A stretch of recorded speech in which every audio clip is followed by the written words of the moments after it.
Good morning, student. So today is the last topic of our chapter number 2, and it is comprises under the topic of post-fertilization changes. Fine. As I told you earlier in the last lecture of R that we bifurcated the post-fertilization into 3 to 4 categories. Sometimes I take 2 categories together, or sometimes we have to separate these categories also. Fine.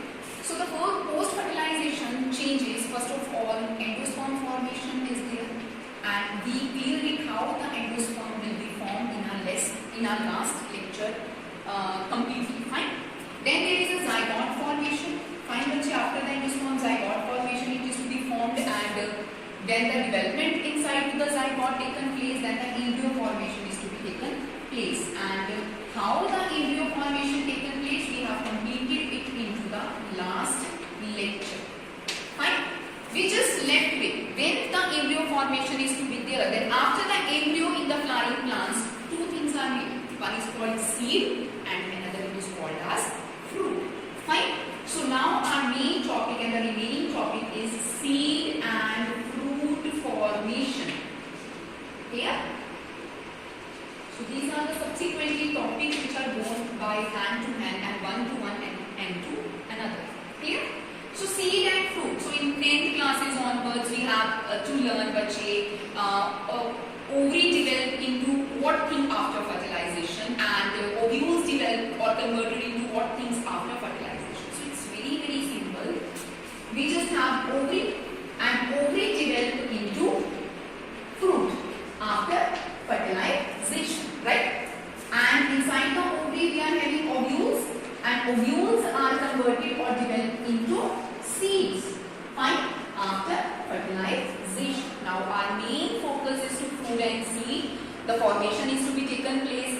So we are now, by textbook concernment, we are concerned about the different types in the terminologies which are going to use for the fruit and for the seed. Fine. So first of all, we just have to take the seed bit. So the seeds, which are eventually the ovules, they are of the 2 main types. Okay, albuminous seeds, and another type of seeds they are called as non-albuminous seeds. So beta, albuminous is a reserve food material which is present inside the seed, from where we have to engulf it, और उसका जो fruit बनता है, we have to take the pulp of it. Fine. So albuminous seeds are there in which endosperm persist. Means the endosperm is not completely consumed up. Endosperm remain inside the seeds. Okay. So these are called as albuminous seeds. So some of the examples are like castor. Fine, castor is an example of it where the endosperm persists inside to the seed. It is not completely used up or consumed up. Non-albuminous seeds are those seeds in which the endosperm is completely consumed up. It is to be consumed up by the seeds, and those seeds are called as non-albuminous seeds. And for example, like groundnut and pea, groundnuts and pea, in which there is no persistence of endosperm is to be there. So the seeds are divided on the basis of the availability of albuminous or endosperm inside the seed or not inside the seeds. So some of the times this terminology might be applied into the question paper. Fine. And also the contrasting traits we are going to use it, like endospermic seeds in which endosperm persists, non-endospermic seeds in which no residue of endosperm will persist. It is completely consumed up. Okay.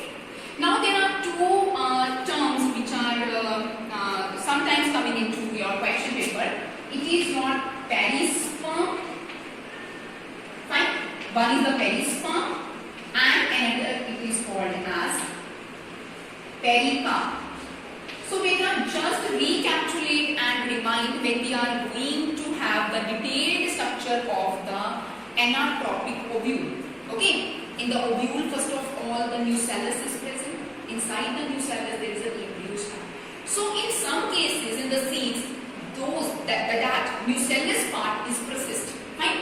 So the seeds in which nucellus, persist, fine. So those seeds are called as perispermic seeds, fine. Now, for example, like beet, tomato. So these are the type of the examples in which the nucellus persist, and those are called perisperm. So don't confuse with the perisperm and the pericarp. And pericarp, also in chapter number 1, I have to clear with the diagrammatic view of the pericarp, in which I have shown you in the P ovary structure, that is the ovary wall. It is called as pericarp. The wall of the ovary, and ovary is divided into what? It is a fruit itself, fine. Or we can say it as the wall of the fruit, fine. So this is called pericarp, and it is protective in function. So this pericarp term is occur in your chapter number 1 also, and it is also persisting in your chapter number 2. So the questions can be occurring in any form of it. You just have the diagrammatic view of it, you just have to label it, you just have to give the definition of it. So any kind the question may come. Okay? Now these are some of the things. Now coming to the fruit bache. So fruit. Fine. Basically we are again like the seeds, we are having the two main type of the fruits bache. One is a false fruit category. Fruit is divided into the two main types. One is a false fruit, and another it is called as a true fruit. So what are false fruits and what are true fruits? Fine. So the fruit which is developed from the thalamus part of the flower, not from the ovary part, it is developed from the thalamus part of the flower. Thalamus part of the flower. So those fruits are called as false fruits. Fine. Example of the false fruit which is developed from the thalamus part, we are having a number of examples like strawberry. We eat strawberries. Fine. Strawberry is a fruit which is developed from thalamus, not from the ovary part of the plant.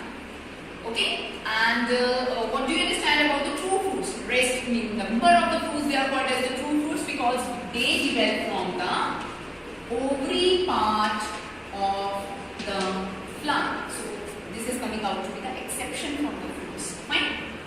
Another terminology might be occurring in the exam, parthenocarpic fruits. Okay. Like in the first chapter, they are also known as the parthenogenetic animals also. Okay. Parthenocarpic fruits. And sometimes they are also the two terms eventually and collectively used, parthenocarpic and the true fruit. So banana is the example of the parthenocarpic fruit.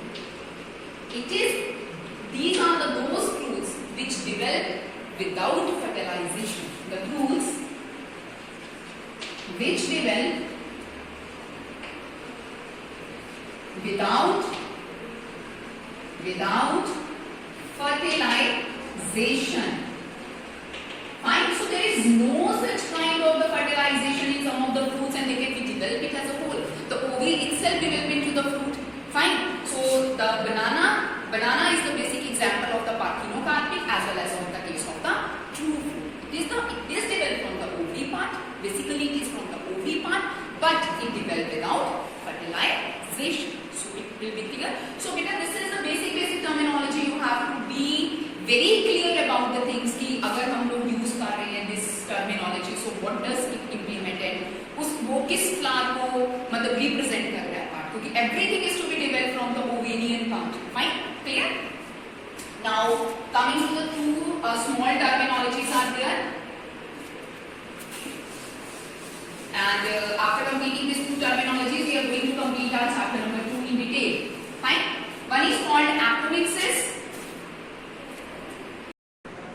So apomixis, बच्चे, ठीक है? So apomixis, this term is to be persistent into the families Asteraceae and grasses. So Asteraceae is a family from which apple is a member of the same family. Okay? So what is this term? The seeds which are produced without fertilization. So don't ever mix apomixis term with the parthenocarpy.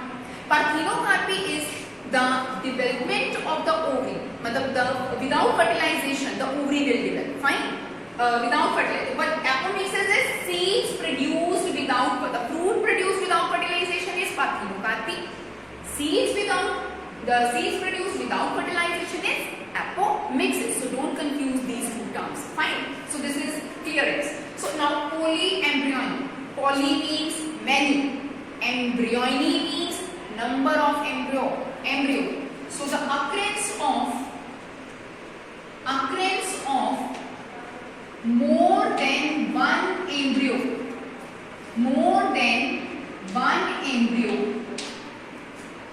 And where is the embryo present? Inside the seeds, inside the ovule. Fine. So this is called polyembryony condition. And this condition basically we can see in oranges. Beta, you just eat oranges. Everybody have love for the oranges, and for in each slice of orange, what we have a papery like material, that is the fully fledged number of embryos of this orange. Fine. So that is the ovular part of it. The seeds are there, and occurrence of more than one embryo inside the one seed, it is called as polyembryony condition. Clear? So these are all the basic terminologies and all the main important topics which are to be covered under sexual reproduction in the flowering plants. So I have been using the very simplified technology. I have been using this flow chart way of the technology, so that make the people much more clear about the facts and the terms. Clear? So you just go through all the videos regarding to this topic, and if any kind of the problem is to be occur, subscribe the YouTube channel, and in the comment section of it you just have to add in the queries of it.